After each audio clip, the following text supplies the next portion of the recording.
Hello guys, welcome to one stop NCERTs.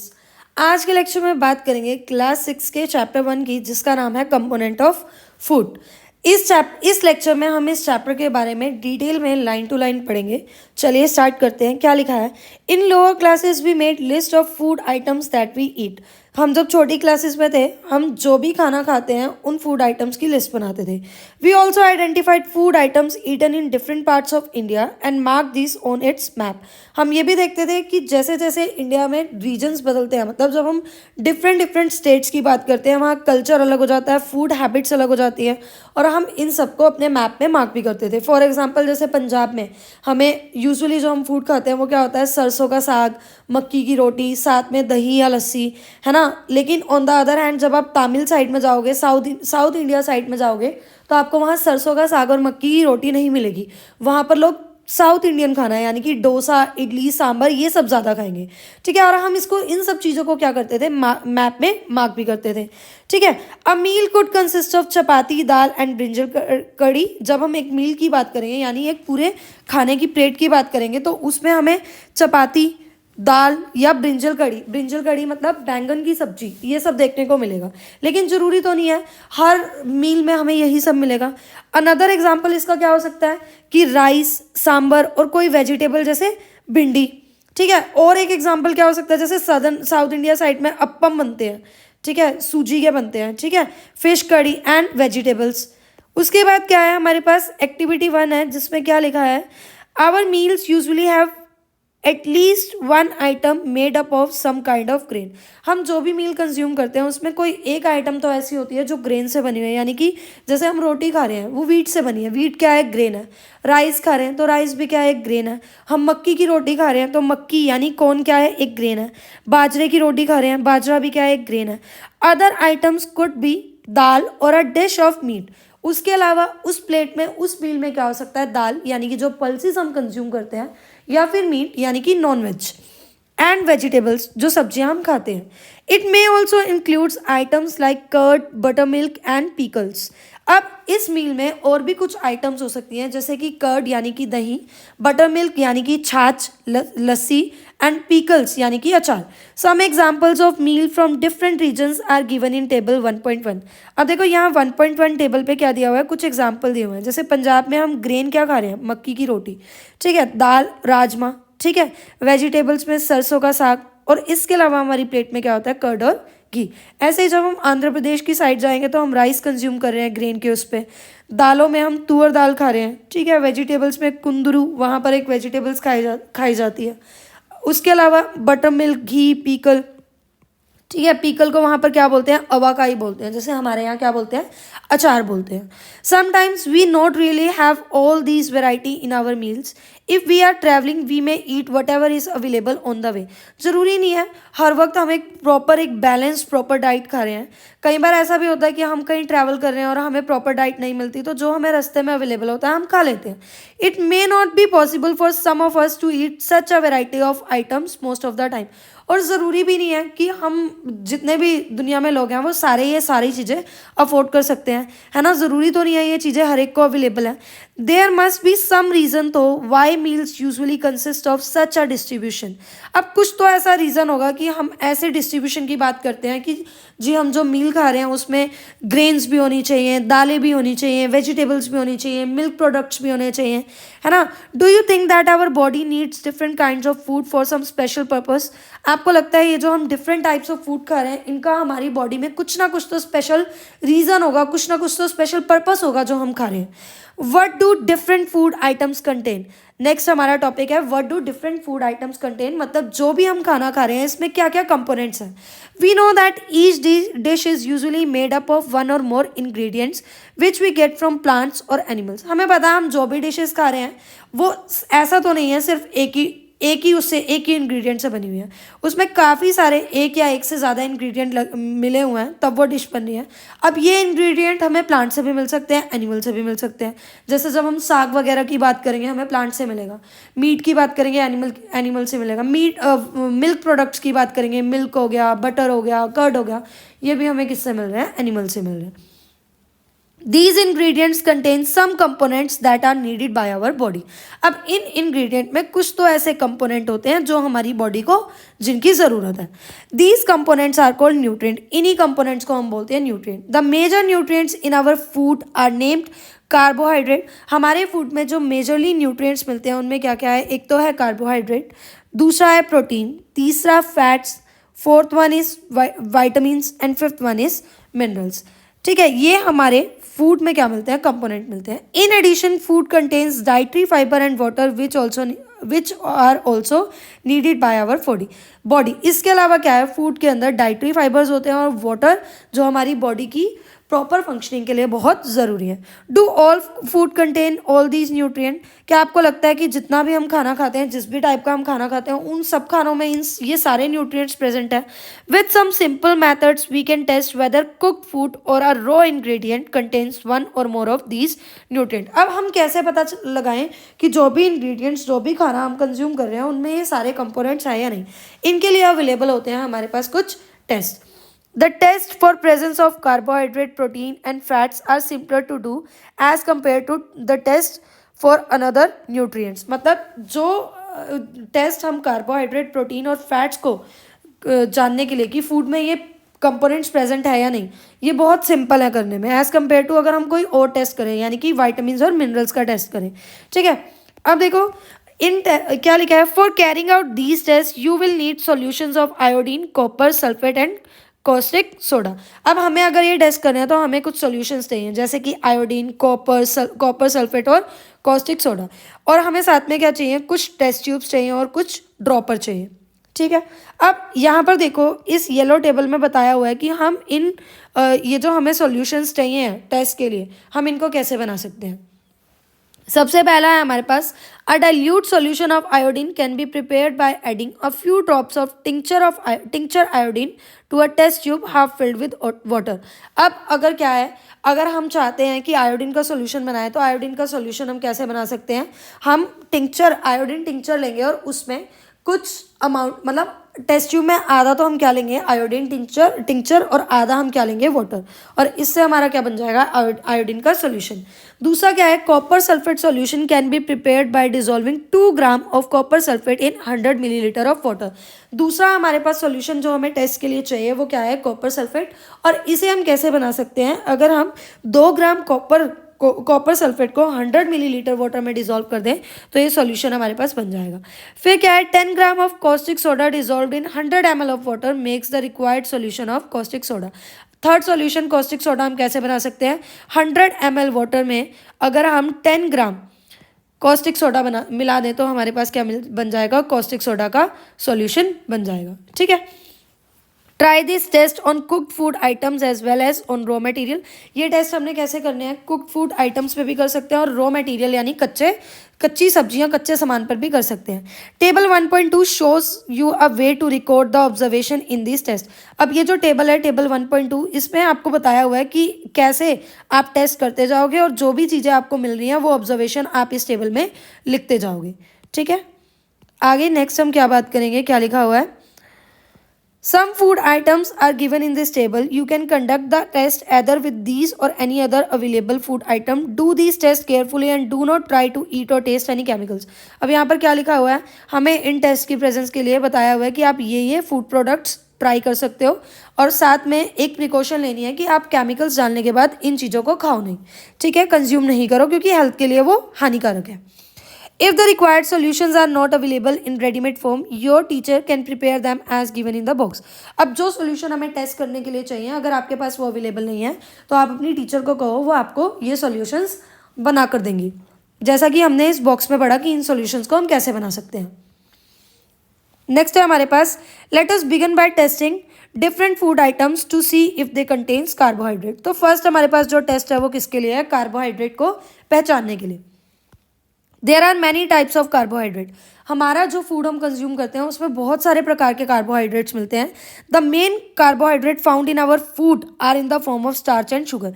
But main जो हमारे food में carbohydrates हैं वो कौन से हैं? स्टार्च और शुगर है. We can easily test if a food item contains starch. हम इजीली बता सकते हैं कि अगर कोई फूड आइटम है उसमें स्टार्च है या नहीं। तो सबसे पहला जो हमारा टेस्ट होगा वो क्या होगा, स्टार्च के लिए, मतलब कार्बोहाइड्रेट के लिए। क्या लिखा है, take a small quantity of food item और रॉ इंग्रेडिएंट। हमने क्या करना है, एक स्मॉल कोई फूड आइटम लेनी है या रॉ इंग्रेडिएंट, यानी कि एक पोटैटो ले सकते हैं हम, हमने वो लेना है। Take 2-3 drops of dilute iodine solution on it. अब यहाँ पर जैसे हमने एक पोटैटो लिया, पोटैटो को स्लाइस किया, इसके ऊपर 2 से 3 ड्रॉप आयोडीन सॉल्यूशन डालना है। Observe if there is any change in colour of the food item. अब आप देखो कि क्या फूड आइटम की कलर में कोई भी चेंज आ रहा है। Did it turn blue black, क्या ये फूड आइटम का कलर ब्लू ब्लैक हुआ है। अब अगर ये ब्लू ब्लैक होता है तो मतलब क्या है कि इस फूड आइटम के अंदर क्या है, स्टार्च है। ठीक है, repeat this test with other food items to find out which of these contain starch. अब आपने इसको बार बार रिपीट करना है ये देखने के लिए कि इनमें स्टार्च मिल रहा है या नहीं। ठीक है, ये था हमारे पास स्टार्च टेस्ट। दूसरा क्या है हमारे पास, टेस्ट फॉर प्रोटीन, यानी प्रोटीन। हम चाहते हैं कि फूड के अंदर प्रोटीन है या नहीं, अगर हम ये जानना चाहते हैं तो ये टेस्ट हम परफॉर्म करेंगे। क्या लिखा है, take a small quantity of food item for testing. आपने थोड़ा सा फूड की क्वांटिटी लेनी है टेस्ट करने के लिए। If the food you want to test is a solid, you first need to make it a paste of it और पाउडर इट। अगर आप कोई ऐसा फूड ले रहे हो, ठीक है, जो कि क्या है, सॉलिड है, तो आपको पहले क्या करना पड़ेगा, उसको क्रश करना पड़ेगा, उसका पेस्ट बनाना पड़ेगा, या उसको ग्राइंड करके उसका पाउडर बनाना पड़ेगा। ग्राइंड और mash a small quantity of food item, put some of this in a clean test tube and add 10 drops of water to it and shake the test tube.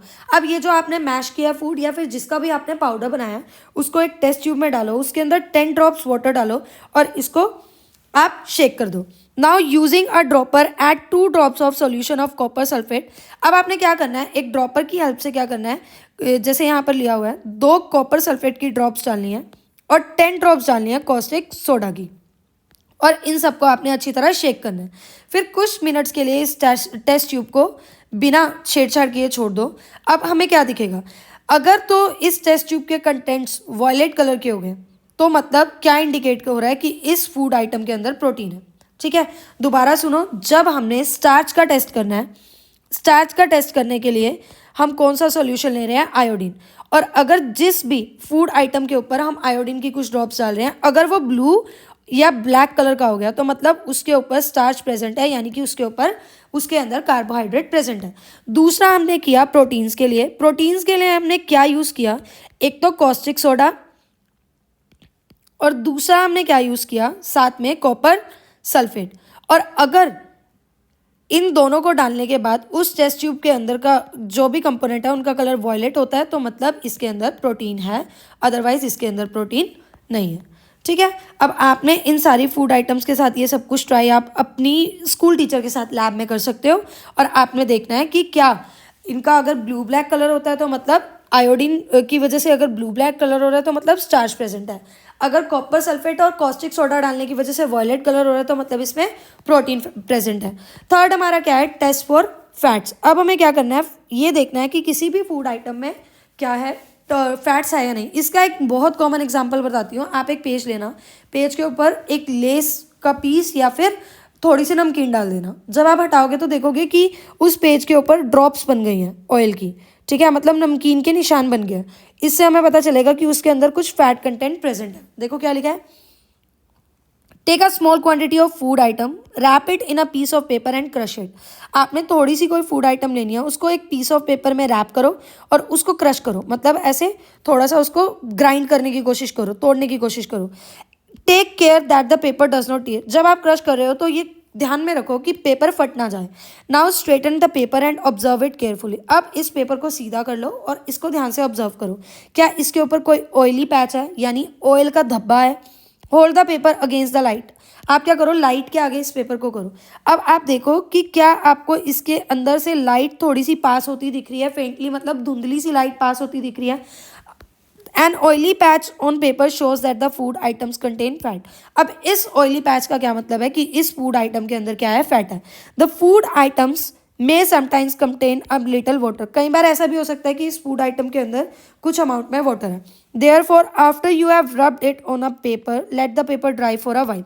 इसीलिए क्या करना, जब आप इसको इस फूड आइटम को paper के ऊपर रब कर रहे हो, कुछ देर के लिए इसको ड्राई होने दो, जिससे क्या होगा, वाटर तो ड्राई हो जाएगा पर ऑयल पे यानी कि फैट पे कोई असर नहीं होगा.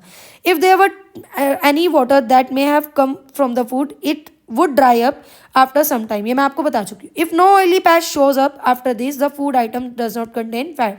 अगर इनके बाद भी हमें कोई ऑयली पैच नहीं दिख रहा है उस पेपर के ऊपर, मतलब उस फूड आइटम के अंदर फैट नहीं था. अब क्या है, what do these test show. इन टेस्ट से हमें पता क्या चल रहा है, are fats proteins and starch present in all the food items that you have tested. क्या आपने जितने भी फूड आइटम टेस्ट किए हैं जो ऊपर टेबल पे लिखे हैं, क्या सब में आपको फैट, प्रोटीन्स या फिर स्टार्च मिल रहा है. Does a food atom contain more than one nutrient. क्या ऐसा भी है कि कोई फूड आइटम में आपने स्टार्च आयोडीन सॉल्यूशन डाला तो वो ब्लू ब्लैक हो रहा है, यानी उसमें स्टार्च भी है. फिर अगर आप उसमें कॉपर सल्फेट और कॉस्टिक सोडा डाल रहे हो तो वो वॉयलेट कलर का हो रहा है, यानी उसमें क्या है, प्रोटीन भी है. और या फिर अगर आप उसको पेपर पे रख कर क्रश कर रहे हो तो वो ऑयली पैच भी छोड़ रहा है, फैट भी है. मतलब क्या ऐसा कोई फूड है जिसमें एक से ज़्यादा कंपोनेंट दिख रहा है. Do you find any food item that does not contain any of these nutrient. और क्या ऐसी भी कोई फूड आइटम दिखी है जिसमें कोई भी न्यूट्रिएंट नहीं है, यानी कार्बोहाइड्रेट भी नहीं है, प्रोटीन भी नहीं है, फैट भी नहीं है. We tested food items for 3 nutrient. अब हमने क्या किया, जितने भी फूड आइटम टेस्ट किए हैं 3 ही न्यूट्रिएंट्स के लिए किए हैं. नेमली वो न्यूट्रिएंट्स क्या है, एक तो कार्बोहाइड्रेट, ठीक है, दूसरा हमने क्या किया, प्रोटीन्स, और तीसरा हमने क्या किया है, fats. Carbohydrate, proteins and fat. There are also other nutrients like vitamins and minerals that are present in different food item. इसके अलावा और भी कुछ कंपोनेंट्स होते हैं, यानी कि vitamins और minerals जो कि फूड आइटम में होते हैं. ठीक है. Why do we all need these nutrients? अब इतनी देर से हम न्यूट्रिएंट्स की बात कर रहे हैं, कैसे इनको हम अपने फूड में हमें पता चलेगा ये न्यूट्रिएंट्स है या नहीं, उसके लिए हम टेस्टिंग कर रहे हैं. तो अब हम जानेंगे इन न्यूट्रिएंट्स का हमारी बॉडी में यूज़ क्या है. What do various nutrients do for our body. अब ये जो न्यूट्रिएंट्स है ये हमारी बॉडी में क्या करते हैं. Carbohydrates mainly provide energy to our body. पहला जो न्यूट्रिएंट हम बात करेंगे वो क्या है, कार्बोहाइड्रेट. और कार्बोहाइड्रेट क्या है, हमारी बॉडी के लिए एक एनर्जी का सोर्स है, यानी हमारी बॉडी को ये क्या कर रहा है, एनर्जी प्रोवाइड कर रहा है.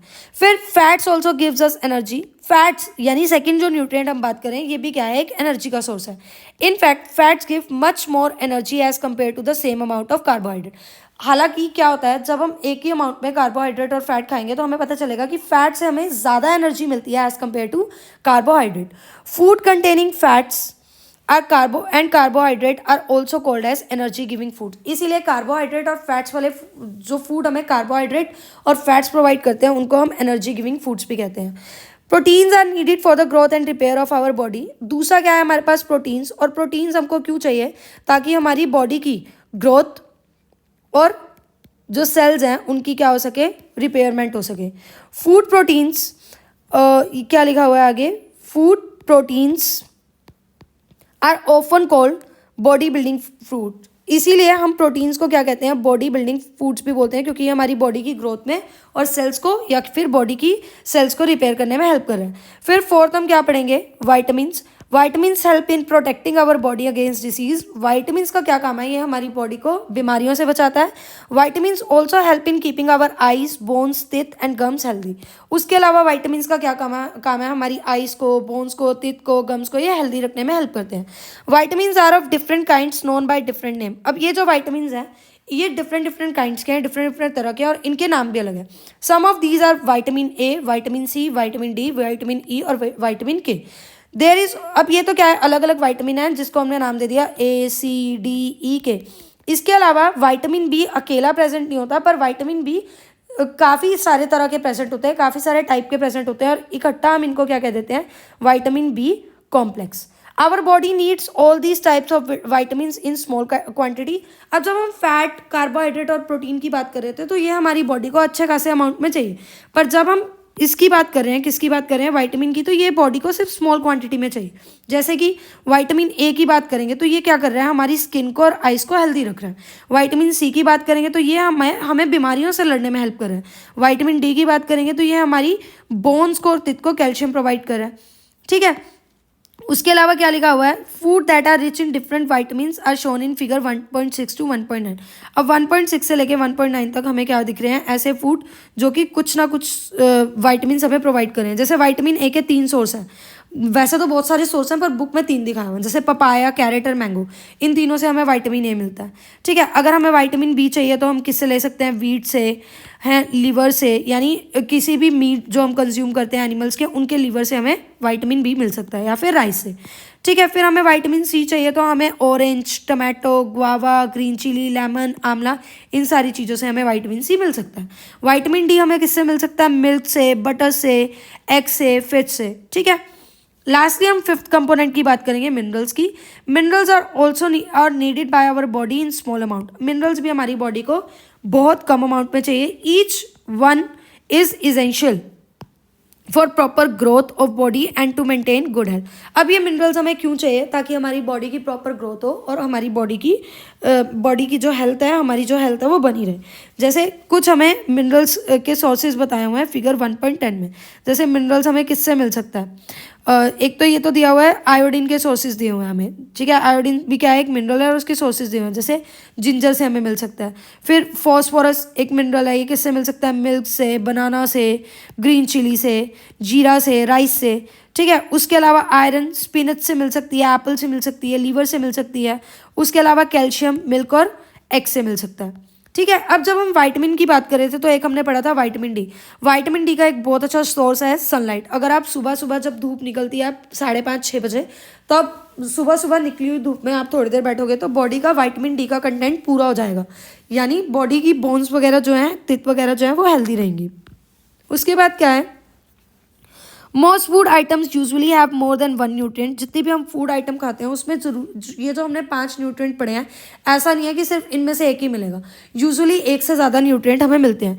You may have notice this while recording your observation in table 1.2। However in a given raw material one particular nutrient may be present in much larger quantity than other. और ऐसा भी हो सकता है जब हम किसी एक अकेले रॉ मटेरियल की बात करें तो उसमें ज़रूरी नहीं है कि ये 5 न्यूट्रिएंट सेम अमाउंट में प्रेजेंट हो। कोई न्यूट्रिएंट ज़्यादा प्रेजेंट होगा, कोई क्या होगा, कम। जैसे कि राइस के पास कार्बोहाइड्रेट ज़्यादा अमाउंट में होते हैं और बाकी न्यूट्रिएंट कम होते हैं। Thus we can say rice is a carbohydrate rich source of food. इसीलिए हम कह सकते हैं कि राइस क्या है? Carbohydrate rich source of food है, यानी कि हमें एनर्जी प्रोवाइड कर रहा है। Besides these nutrients our body needs dietary fibres and water. इन न्यूट्रिएंट्स के अलावा भी हमारी बॉडी को कुछ चाहिए, जिन्हें हम क्या बोलते हैं? डाइटरी फाइबर्स और water. Dietary fibres are also known as roughage. Dietary fibres को हम रफेज भी बोलते हैं, और roughage is mainly provided by plant product in our food. और रफेज हमें किससे मिलता है? यूजुअली प्लांट प्रोडक्ट से मिलता है। Whole grains and pulses, potatoes, fresh vegetables and fruits and vegetables are main source of roughage. अब रफेज हमें किस किस से मिल सकता है? होल ग्रेन यानी कि वीट, राइस, बाजरा, मेज, इन चीज़ों से। ठीक है, पल्सेस से मिल सकता है दालों से, पोटैटो यानी कि आलू से, फ्रेश फ्रूट्स और वेजिटेबल से। Roughage does not provide any nutrition to our body but is an essential component for our food and adds to its bulk. अब रफेज से हमें कोई न्यूट्रिएंट नहीं मिलता, पर ये हमारी फूड का इसेंशियल कंपोनेंट है। This help our body to get rid of undigested food. हाँ, रफेज का काम क्या है? हमारी बॉडी में से वेस्ट मटेरियल को ये रिमूव करवाने में हेल्प करता है। नेक्स्ट क्या है? वाटर का क्या काम है? Water helps our body to absorb nutrient from food. Water हमारी बॉडी से न्यूट्रिएंट्स एब्जॉर्ब करने में हेल्प करता है। It also helps in throwing out some waste from the body as urine and sweat. अब कुछ वाटर की वजह से क्या होता है? कुछ वेस्ट हमारी बॉडी से निकलता है, किसकी फॉर्म में? यूरिन की फॉर्म में, और स्वेट यानी कि पसीने की फॉर्म में। Normally we get most of the water that our body needs from the liquids we drink. अब हमारी बॉडी का नॉर्मल जो कंटेंट है वाटर का, वो कैसे पूरा होता है? जो हम लिक्विड्स पीते हैं, यानी कि वाटर, मिल्क और tea. In addition we add water to our cook food. और कुछ अमाउंट में वाटर हम खाने को बनाने के लिए भी यूज़ करते हैं। ठीक है, एक्टिविटी 3 क्या है हमारे पास? टेक अ टमाटो और fresh fruit like lemon, cut it into small pieces, do your hands get wet while doing this. अब आप कुछ फ्रूट्स लेकर देखो, जैसे कि टमाटो और लेमन, आप इनको छोटे छोटे टुकड़ों में काटो। आप देखो कि आपके हाथ गीले हो रहे हैं इनको काटने से, मतलब इन फ्रूट्स के अंदर भी क्या है? कुछ ना कुछ वाटर का कंटेंट है। Carefully observe whenever vegetables and fruits are being cut, peeled, grated और मैश्ड एट योर होम। ध्यान से ऑब्जर्व किया करो, जब भी आपकी मम्मा, आपके पेरेंट्स कोई भी वेजिटेबल या फ्रूट को काट रहे हैं, या फिर छील रहे हैं, या ग्रेट कर रहे हैं यानी कि कद्दूकस कर रहे हैं, या फिर मैश्ड यानी कि पीस रहे हैं। ठीक है, do you find any fresh vegetables और fruits that do not contain some amount of water? क्या आपको ऐसा कोई भी फ्रूट या वेजिटेबल दिख रहा है जिसमें बिल्कुल भी वाटर का अमाउंट नहीं है? यानी सारे फ्रूट्स और वेजिटेबल्स में कुछ ना कुछ वाटर का अमाउंट हमें ज़रूर मिलेगा। We see that many food materials themselves contain water. To some extent, our body needs are met by this water. Apart from this, we also add water while cooking food items. अब हमें क्या पता चल रहा है कि बहुत सारा हमारा बॉडी का वाटर का कंटेंट इन्हीं फ्रूट्स और वेजिटेबल्स के अंदर के वाटर की वजह से पूरा हो जाता है। दूसरा क्या है, हम जब खाना बना रहे हैं तो भी हम क्या यूज़ कर रहे हैं, वाटर। नेक्स्ट हमारा टॉपिक क्या है, बैलेंस डाइट। हम बैलेंस डाइट किसे कहते हैं? The food we normally eat in a day is our diet. हम जो नॉर्मली खाना खाते हैं अपने दिन में, वो क्या है, हमारी डाइट है। For growth and maintenance of a good health our diet should have all the nutrients that our body needs in right quantity. खाना तो हम खा रहे हैं रोज, लेकिन अगर हम चाहते हैं कि हमारी बॉडी की अच्छी ग्रोथ हो, अच्छी हाइट बढ़े, अच्छा वेट बढ़े, हम दिखने में सुंदर दिखें, तो ये ज़रूरी है कि ये फूड जो हम खा रहे हैं इसमें अप्रोप्रिएट अमाउंट में न्यूट्रिएंट्स वगैरह, फूड के सारे जो भी न्यूट्रिएंट्स हमें चाहिए वो हैं। Not too much of one and not too little of other. ऐसा ना हो कि कोई न्यूट्रिएंट तो बहुत ज़्यादा है और कोई न्यूट्रिएंट बहुत कम है। The diet should also contain a good amount of roughage and water. इसके अलावा न्यूट्रिएंट के अलावा हमारे फूड में रफेज भी प्रेजेंट होना चाहिए। रफेज क्या कर रहा है, ऐसे डाइटरी फाइबर्स हैं जो बॉडी से वेस्ट मटेरियल को रिमूव करवा रहे हैं, और वाटर भी प्रेजेंट होना चाहिए। ऐसी ही डाइट को हम क्या बोलते हैं, बैलेंस डाइट बोलते हैं। ठीक है। Do you think that people of all ages need same type of diet? क्या आपको लगता है कि जो बच्चा पैदा हुआ है और जो बिल्कुल बुजुर्ग हो चुका है इंसान, उन सबको एक टाइप की डाइट चाहिए? क्या आपको ऐसा सच में लगता है? अपने आसपास ऑब्जर्व करके देखना, क्या जो बच्चा पैदा हो रहा है, जो फूड वो कंज्यूम कर रहा है, क्या अडल्ट भी वही फूड कंज्यूम कर रहे हैं? Do you also think that what we need for a balanced diet would depend on amount of physical work that we do? क्या ऐसा भी हो सकता है कि जो हमें हमारी बॉडी की जो डाइट की रिक्वायरमेंट है, बैलेंस डाइट की रिक्वायरमेंट है, वो जैसा हम काम करते हैं उस पर भी ज़रूरी है? आप सोच के देखो, कोई मजदूर है, लेबरर है, सब्जी वाला है जो पूरा दिन अपनी रेडी घसीट कर, रिक्शा घसीट कर सब्जी बेच रहा है, उसको क्या चाहिए होगा, फूड में ज़्यादा कार्बोहाइड्रेट चाहिए होंगे, ज़्यादा एनर्जी चाहिए होंगे, क्योंकि उनकी एनर्जी ज़्यादा कंज्यूम हो रही है। और एक क्या है, जो ऑफिस में बैठकर काम कर रहे हैं, क्या उनका कोई फिजिकल एक्टिविटी हो रहा है? नहीं ना, उनकी ब्रेन से ज़्यादा एक्टिविटी हो रही है, तो उनको प्रोटीन्स वगैरह ज़्यादा चाहिए। Prepare a chart of whatever you eat over a period of week. आपने ये करना है, ये एज अ हॉबी करो, एज अ एक्सपेरिमेंट करो, कुछ भी करो। आपने पूरा एक हफ्ता जो आप डाइट खा रहे हो उसका चार्ट बनाना है। Check whether all the nutrients mentioned are present in one or other food items being eaten by within a day or so. अब आप देखो, यह जितने भी फूड न्यूट्रिएंट्स के बारे में हमने मेंशन किया ऊपर, क्या वो आपको आपके फूड में मिल रहे हैं? Pulses, groundnut, soybean, sprouted seed, that is moon, bengal gram, fermented food, south indian food such as idlis, a combination of flour, missi roti, thepla made from cereal pulses, banana, spinach, sattu, jaggery, available vegetables and such other food provide many nutrient। अब ये जो भी हम foods खाते हैं, यानी कि pulses, दालें, ग्राउंडनट, सोयाबीन, या फिर स्प्राउटेड सीड्स यानी कि अंकुरित दालें, ठीक है, फर्मेंटेड फूड्स जो फर्मेंटेशन की वजह से बन रहे हैं, यानी जिसके ऊपर कोई ना कोई माइक्रोब्स वगैरह एक्ट कर रहे हैं, जैसे कि इडली हो गया, डोसा हो गया, ठीक है। फिर कुछ फ्लोर यानी आटे से बन रही है, जैसे मिस्सी रोटी या फिर गेहूं की रोटी, ठीक है, या थेपला, ठीक है। और जो भी हम फ्रूट्स और वेजिटेबल्स खा रहे हैं, इन सब चीज़ों से हमें डिफरेंट डिफरेंट टाइप के न्यूट्रिएंट्स मिल रहे हैं। Therefore one can eat a balance diet without expensive food material. तो ये ज़रूरी नहीं है कि आपको बाहर मतलब बहुत सारे पैसे खर्च करके किसी डाइटिशियन से अपनी बैलेंस डाइट बनवानी पड़ेगी। अगर आप ये सारी चीज़ें कंज्यूम करते हो तो भी क्या है, आपकी बॉडी की requirement, food requirement, nutritional requirement क्या हो रही है, पूरी हो रही है। Eating the right kind of food is not enough. सिर्फ सही प्रकार का खाना खाना ही काफ़ी नहीं है। It should also be cooked properly so that its nutrient are not lost. क्या होता है ना, जब हम खाने को बहुत ज़्यादा पका देते हैं, ज़रूरत से ज़्यादा पका देते हैं, तो उसके न्यूट्रिएंट लॉस हो जाते हैं। इसीलिए ये ज़रूरी नहीं है कि हमने सिर्फ पेट भर के खाना खाया, बल्कि ये भी ज़रूरी है कि जो खाना हम खा रहे हैं वो सही से कुक्ड हो, ठीक है। Are you aware that some nutrients get lost in the process of cooking and preparation? कुछ न्यूट्रिएंट्स ऐसे होते हैं जो कुकिंग के दौरान फूड से लॉस हो जाते हैं, मतलब कि ख़त्म हो जाते हैं। If the vegetables and fruits are wash after cutting or peeling them it may result in some of the vitamin. अब क्या है, हम जब वेजिटेबल्स को काट कर धो रहे हैं या छील कर धो रहे हैं, तो उससे भी क्या होता है कि कुछ ना कुछ वाइटमिन्स साथ में लॉस हो जाते हैं। The skin of many vegetables and fruit contain vitamins and mineral. और तो और हम सब्जियों को छील कर खा रहे हैं ना, छिलके उतार कर खा रहे हैं, तो उसमें भी, उन छिलकों में भी क्या होते हैं, बहुत सारे वाइटमिन्स और मिनरल्स होते हैं। Similarly a repeated washing of rice and pulses may remove some vitamins and minerals present in them. जब हम बार बार दालों और चावल को धोते हैं पकाने से पहले, तो उनमें भी क्या हो जाता है, वाइटमिन और मिनरल्स वॉश हो जाते हैं, मतलब चले जाते हैं। We all know that cooking improve the taste of food and makes it easier to digest. हमें पता है कि जब हम फूड को कुक करते हैं तो उससे क्या होता है, फूड इजीली हम डाइजेस्ट कर पाते हैं और फूड का टेस्ट भी एनहांस होता है। लेकिन साथ साथ कुकिंग की वजह से कुछ न्यूट्रिएंट लॉस भी हो जाते हैं। Many useful protein and considerable amount of minerals are lost if excess water is use during cooking and then thrown away. अब अगर हम खाना बनाने में बहुत सारा पानी यूज़ करें, जैसे कोई भी सब्जियां वगैरह उबाल ली हैं और उसके बाद उस पानी को हम गेरें, तो बहुत सारे मिनरल्स और न्यूट्रिएंट्स उस खाने में से चले जाते हैं। Vitamin C gets easily destroyed by heating during cooking. अब एक क्वेश्चन आ सकता है कहीं भी कि कौन सा ऐसा वाइटामिन है जो ज़्यादा फूड को ज़्यादा कुक करने से डिस्ट्रॉय हो जाता है, वो क्या है? Vitamin C. Would it not be sensible to include some fruit and raw vegetable in diet? अब अगर हमें वाइटामिन सी चाहिए और खाना हम पका देंगे तो वाइटामिन सी तो हमें मिलेगा नहीं, और वाइटामिन सी क्या कर रहा है?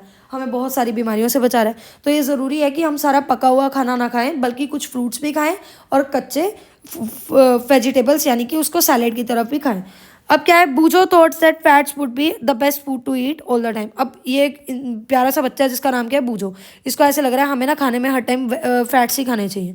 अ कटोरी bowl of fat will give much more energy than a कटोरी ऑफ कार्बोहाइड्रेट रिच फूड। अगर फैट, एक कटोरी फैट खाओगे, ऑयली खाना खाओगे, तो हमें ज़्यादा एनर्जी मिलेगी एज कम्पेयर टू जब आप कार्बोहाइड्रेट खा रहे हो। Isn't it? क्या ये सही है? So he ate nothing but food rich in fat. अब वो क्या खा रहा है? सिर्फ फ्राइड फूड्स खा रहा है, समोसा, पूरी, स्नैक्स, रबड़ी, जिनमें क्या है?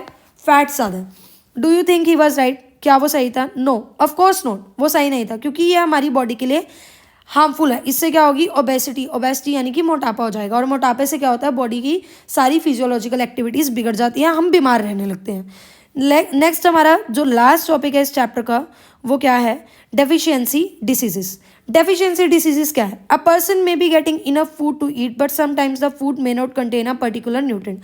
अब ये क्या है? ऐसा हो सकता है कि एक इंसान को पूरा भरपूर खाना मिल रहा है, पर ये ज़रूरी मतलब, लेकिन उसकी फूड में न्यूट्रिशंस पूरे नहीं है।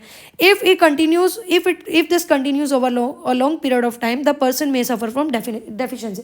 अगर ऐसा ही लंबे समय तक चलता रहा तो उस इंसान को क्या हो जाएगा? डेफिशिएंसी हो जाएगी। डेफिशिएंसी मतलब कमी हो जाएगी। Deficiency of one or more nutrients can cause diseases and or disorders in our body. अब एक या एक से ज़्यादा न्यूट्रिएंट्स की डेफिशिएंसी की वजह से क्या होता है? हमारी बॉडी में कुछ ना कुछ डिसऑर्डर हो जाते हैं। Diseases that occur due to lack of nutrients over a long period are called as deficiency diseases. अब इन न्यूट्रिएंट्स की कमी की वजह से जो हमें बीमारियां होती हैं, इन बीमारियों को हम डेफिशिएंसी डिसीजेस बोलते हैं। If a person does not get enough protein in his or her food for a long time, he or she is likely to have stunted growth. अगर एक ऐसा पर्सन है जो फूड इतने टाइम से ऐसा खा रहा है जिस फूड में प्रोटीन्स ही नहीं है, तो उसकी ग्रोथ स्टंटेड हो जाएगी यानी रुक जाएगी। फेस पे स्वेलिंग आ जाएगी, हेयर डिसकलर होना स्टार्ट हो जाएंगे, मतलब हेयर का कलर, हेयर रफ से होना स्टार्ट हो जाएंगे, स्किन में भी बीमारी हो जाएगी, और डायरिया यानी कि लूज मोशन, पेट भी उसका खराब रहेगा। If the diet is deficient in both carbohydrate and protein for a long period of time, the growth में स्टॉप कंप्लीटली। और अगर हम ऐसी डाइट ले रहे हैं लंबे समय तक जिसमें कार्बोहाइड्रेट भी नहीं है, प्रोटीन भी नहीं है, तो हमारी ग्रोथ बिल्कुल रुक जाएगी। और ऐसा पर्सन क्या हो जाएगा? बहुत लीन यानी कि कमज़ोर और पतला हो जाएगा, बहुत वीक हो जाएगा, और वो ढंग से चल भी नहीं पाएगा। Deficiency of different vitamin and mineral may also result in certain diseases or disorder. अब वाइटामिन और मिनरल्स की कमी से भी हमें कुछ बीमारियां हो जाती हैं, और ये बीमारियां हमारी 1.3 टेबल पर लिखी हुई है। अब इनको पढ़ेंगे। All deficiency diseases can be prevented by taking a balance diet. अब ये डेफिशिएंसी डिसीजेज हम कैसे ठीक कर सकते हैं? अगर हम बैलेंस डाइट लेंगे, मतलब ऐसा भोजन लेंगे जो भरपूर है हर चीज़ से, जिसमें पांचों तरह के न्यूट्रिएंट्स, हर तरह के न्यूट्रिएंट्स उसमें प्रेजेंट है। In this chapter we asked ourselves the reason why widely varying food from different regions had a common distribution. This distribution we find ensure that our meals have balance. अब इसका क्या मतलब है simple line में? कि अलग अलग regions में हम जाते हैं, अलग अलग तरह के फूड मिलते हैं, पर सब फूड के कंपोनेंट सेम है कि उनसे हमें न्यूट्रिएंट्स मिले, यानी कि प्रोटीन, कार्बोहाइड्रेट, फैट्स मिले। क्यों? क्योंकि ये हमारी बॉडी की हेल्दी फंक्शनिंग के लिए ज़रूरी है। अब देखो डेफिशिएंसी डिसीजेस पढ़ेंगे, जैसे विटामिन ए की कमी से हमारी नज़रें कमज़ोर हो जाएंगी, हमें धुंधला दिखेगा, ठीक है, और डार्कनेस में तो हमें दिख ही नहीं पाएगा। और बहुत ज़्यादा विटामिन ए की कमी हो तो बिल्कुल हमारी विजन लॉस भी हो सकती है। फिर विटामिन B1 से हमें बेरी बेरी हो रहा है, बी से B1 और बी से बेरी बेरी, इससे मसल्स वीक हो जाएंगी, बॉडी में एनर्जी नहीं रहेगी काम करने के लिए। विटामिन सी से हमें क्या होगा? स्कर्वी, जिससे हमारे दांतों जो मसूड़े हैं, गम्स हैं, उनमें से खून निकल सकता है, और हमारे जो वूंड्स हैं यानी कि जख्म है उनको ठीक होने में बहुत टाइम लग सकता है। विटामिन डी की कमी से हमें रिकेट्स हो सकता है, जिससे हमारी बोन्स इतनी सॉफ्ट हो जाएंगी कि वो मुड़ भी सकती हैं। और कैल्शियम की कमी से हमारे बोन और तित खराब हो सकते हैं, ठीक है। फिर आयोडीन की कमी से ग्वाइटर हो सकते हैं। ग्वाइटर की वजह से क्या होगा? नेक स्वोलन हो जाएगी। और मेंटल मेंटल प्रॉब्लम भी हो सकती है। आयरन की कमी से अनीमिया हो जाएगी और जिससे क्या होगा, बॉडी में वीकनेस रहेगी। फिर ये क्या है, फोर्टिफाइड संपूर्ण पोषण स्वस्थ जीवन, फसाई का लोगो है। This is a logo for fortified food as per standard by FSSAI. Fortification of food is the addition of key vitamins and mineral to staple food such as rice, wheat, oil, milk, salt to improve the nutritional content. Fortification क्या है, जब हम food में यानी कि rice वगैरह में कुछ विटामिन और मिनरल्स ऐड कर देते हैं ताकि इंसान जब राइस खाए तो विटामिन और मिनरल भी उसके अंदर जाए, ठीक है। और ऐसे फूड को हम फोर्टिफाइड फूड कहते हैं। और जिन भी फूड क्या कहते हैं, जिन भी फूड जो भी फूड फोर्टिफाइड होते हैं उन पे ऐसा लोगो होता है जो कि फसाई के लिए दिया गया है। अब ये आप कमेंट सेक्शन में रिप्लाई करोगे फसाई की फुल फॉर्म, ठीक है। सो ये आज का हमारा चैप्टर कंप्लीट हो चुका है। आपको अगर ये लेसन पसंद आया, ये वीडियो पसंद आया तो please like, subscribe and share. Thank you so much.